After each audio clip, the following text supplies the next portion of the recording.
কিন্তু জিততে পারবেন না এদের সাথে। আপনাকে প্রস্তুতি নিতে হবে। আমি জানি না, আমি বুঝি না, আমি জানি না, আমি বুঝি না, এই ধারণা ভুলে যেতে হবে। আইন না জানাটা কোনো ক্ষমা পাওয়ার কারণ হতে পারে না। ভারতের নাগরিক, আপনাকে আইন জানতে হবে, কঠিন হলেও জানতে হবে, বুঝতে হবে। তার জন্য বারবার বারবার আলোচনা করতে হবে, কথা বলতে হবে, যুক্তি দিয়ে কথা বলতে হবে, বুঝতে হবে, জানতে হবে কেন কি হয়। দেখেছেন তো 27 লক্ষ মানুষের নাম বাদ দিয়ে ভোট হতে পারে, এটা কোনোদিন ভাবতে পেরেছিলেন? একটা দুটো লোকের নাম বাদ দিয়ে ভোট হতে পারে। 27 লক্ষ মানুষকে বাদ দিয়ে পশ্চিমবাংলার নির্বাচন হয়ে গেছে, নির্বাচনে সরকার বদলে গেছে। কারা ভোট দেবে সেটাও এখন যারা সরকার চালাচ্ছে তারাই সিদ্ধান্ত নিয়ে নিচ্ছে, এরা ভোট দেবে, এরা ভোট দেবে। আর আপনার বলার জায়গাটাও থাকছে। এসআইআর নিয়ে তৃণমূল কোনো কথা বলছে? বলছে কোন তৃণমূলের লোক? আমরা আজকে মিটিং এ রাজনৈতিক কথা বলে এটাই বুঝবো, এসআইআর এর প্রত্যেকটা নাম তোলার জন্য যে লড়াই, সেই লড়াইয়ের পাশে তোমরা থাকবে না, থাকবে না। যে থাকবে সে আমাদের সাথে মিছিলে থাকবে, আর যে থাকবে না আমরা বুঝে নেবো এরা আমাদের সঙ্গে থাকছে না। যে লড়তে চায় আমাদের সঙ্গে থাকবে। আপনার অধিকার বুঝে কেউ দয়া নাম দিয়ে যাবে না, নাম আপনার আকাশ থেকে পড়বে না। কোনো ম্যাজিক নেই, কোনো জাদুমন্ত্র নেই। সুপ্রিম কোর্ট বলে দিয়েছে যে যা হচ্ছে হোক। সুপ্রিম কোর্ট বলে দিয়েছে যদি কারোর কোনো বাধা হয়, কোনো কিছু হয়, তাহলে তিনি যাবেন সুপ্রিম কোর্টে, হাইকোর্টে আবেদন করবেন। আরে মানুষ খেতে পায় না, হাইকোর্ট সুপ্রিম কোর্টে আবেদন করতে যাবে? 27 লক্ষ লোকের নাম নির্বাচনের আগে বলেছিল যতগুলো হয় আমরা আবার ঢুকিয়ে দেবো। এলো কত? বোধহয় 1600, আর পরে বোধহয় 300 না কত।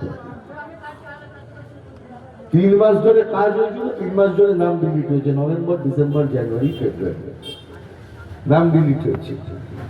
আর নাম যোগ করেছে কত? মানে 27 লাখ নাম ডিলিট হয়েছে 3 মাস, 3.5 মাসে। আর মার্চ, এপ্রিল, মে, জুন মাস পড়ে গেল, অর্ধেকটা হয়ে গেল। এর মধ্যে নাম ঢুকেছে কত? ওই 1600 কত আর একটু কত, প্রায় 2000-এর মতো নাম। তাহলে বাদ আর যোগ হওয়ার মধ্যে হিসেবটা দেখে বোঝা যাচ্ছে কতদিন ধরে এরা করতে চাইছে। কি কি কারণে নাম বাদ গেছে জানেন? কজন জানেন বলুন তো? এই কারণে আমার নাম গেছে, ওই মা বোনেরা আছে, কেউ জানেন কারণ নাম বাদ গেলে কি কারণে বাদ গেছে? বিএলও নোটিশ দিয়েছিল, কাগজ আপনারা দিয়ে এসছেন বিএলওর কাছে, 11টা না 12টা না 13টা কি ডকুমেন্ট দিয়ে এসছেন। আমি একটা জায়গায় মিটিং করতে গেছি, বলছে আমাকে নোটিশ দিয়ে বলছে আমার বাবার নাকি 9 জন বাচ্চা আছে। আমি বললাম কজন ছিল? বলছে আমরা তো 4 ভাই ভাই, 5 জন কোথা থেকে এলো আমরা বুঝতেও পারছি না, বাড়িতে ঝগড়া লেগে যাচ্ছে, অশান্তি লেগে যাচ্ছে। হয়েছে চেয়েছিল data entry operator. Mamata Banerjee তখন ভাবছেন আমি ভোট অপারেট করবো, ডেটা এন্ট্রি দিয়ে হবে না। উনি তখন সুপ্রিম কোর্টে কালো চাদর জড়িয়ে চলে গেছিলেন। ডেটা এন্ট্রি অপারেটর দিল না, আর্টিফিশিয়াল ইন্টেলিজেন্স দিয়ে, রোবট দিয়ে ওগুলো পড়াতে গেল, নাম বাদ হয়ে গেল। কত নাম বাদ গেছে বলুন তো? আরিফ শেখ, শেখ আরিফ একটা জায়গায় আছে, একটা ডকুমেন্টে শেখ আরিফ, একটা জায়গায় আরিফ শেখ। বলছে না না মিলছে না, দুটো আলাদা লোক।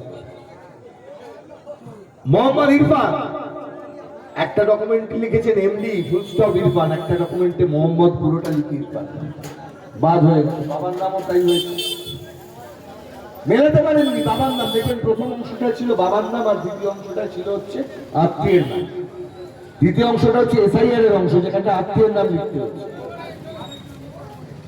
কেউ পানতে অনেকে তখন কি আত্মীয়ের নামের জায়গায় নানার নাম লিখেছে। এরকম লিখেছেন তো অনেকে, মামার বাড়ির দিক থেকে মিলিয়েছে। এবার আপনি নানার সাথে আপনার কি ডকুমেন্ট পাবেন? পাবেন না। আপনার ভোটার কার্ড, আধার কার্ড, পাসপোর্ট, ভিসা যাই থাক না কেন, সেখানে আপনি নিশ্চয়ই নানার নাম নিশ্চয়ই অভিভাবক হিসেবে আপনি লেখেননি। আগেকার দিনে যখন অ্যাডপশন হতো, আগেকার দিনে যখন কোনো উত্তরাধিকার সূত্রে যখন কেউ কোনো বাচ্চা অ্যাডপ্ট করে নিতেন